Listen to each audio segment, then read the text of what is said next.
here at the beginning of another week, I want to ask you to consider helping me get this content out to a larger audience by subscribing, liking, and sharing these messages. If these videos have been challenging, interesting, encouraging to you, please subscribe to the channel and like this video and share it on social media. And I'd love to see your feedback, even if your feedback isn't exactly positive. Hopefully it's mostly positive. I mean, I've been known to lose sleep and to weep over harsh comments, so be kind. But I'd love your feedback, so leave a comment below and subscribe, like, and share. And then get your coffee.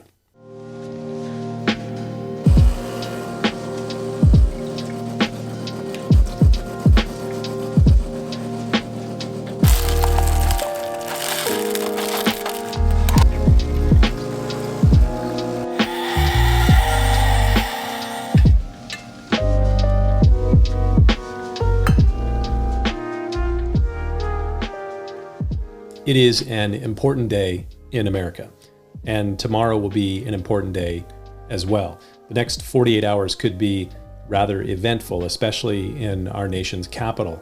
Hopefully they will not be as chaotic as the run-up to this week has been, but they will be eventful nonetheless.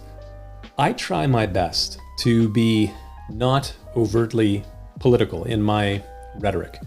Whether I'm preaching a message at the church that I pastor, or I am writing an article for a blog, or I'm recording a video for YouTube, I do my best to be, shall I say, subversively political. What I mean is, I want my political perspectives to be formed and fashioned by scripture and theology, and I want my words to be more theological and scriptural than partisan and political.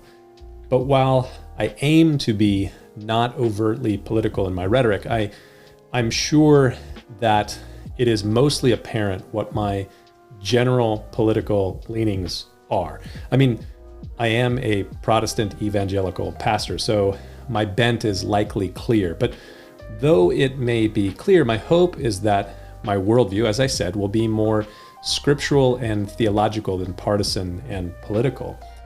All that to say, I am not one to hammer politics. Now, that's not always been the case. There were times when I was younger that I was probably a little bit more outspoken politically, but I have kind of pulled that back a little bit on purpose. I have my views, and if I am interacting with someone one-on-one, I have no problem expressing and defending those views. I don't always think that the larger public venue, whether it's on a video or preaching from the pulpit, is the best place to interact over some of those things, because things can get incredibly divisive and lost very, very quickly in what is said.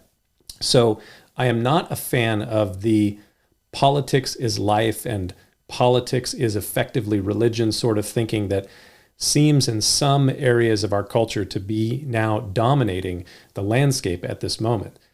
Now, you may not agree that politics is religion thinking dominates our cultural landscape. And in some respects, I would say that I'm overstating it a bit by saying so. But for those in our culture that have become religiously non-religious, there's an increasing group of people that are referred to sometimes by demographers as the nones. They're no longer religiously affiliated.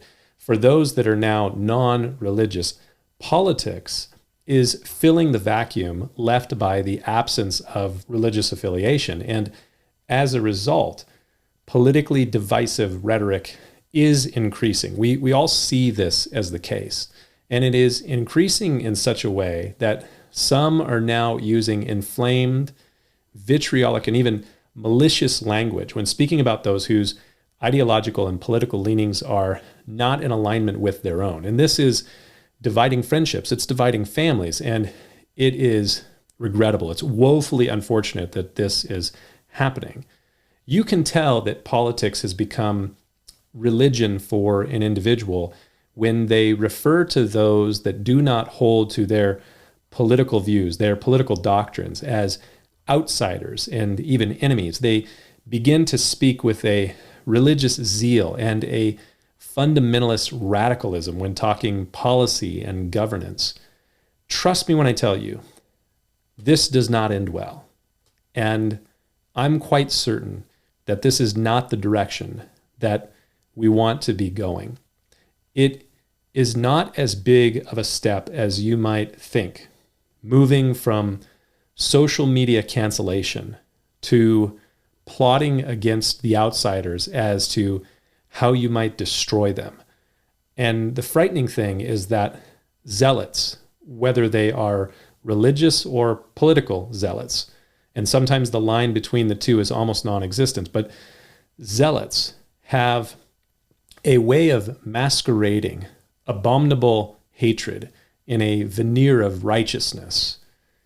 Jesus said, "I desire mercy and not sacrifice, and blessed are the merciful, for they shall obtain mercy." These are some really valuable words to think about on this Martin Luther King Jr. holiday, just 24 hours from a presidential inauguration.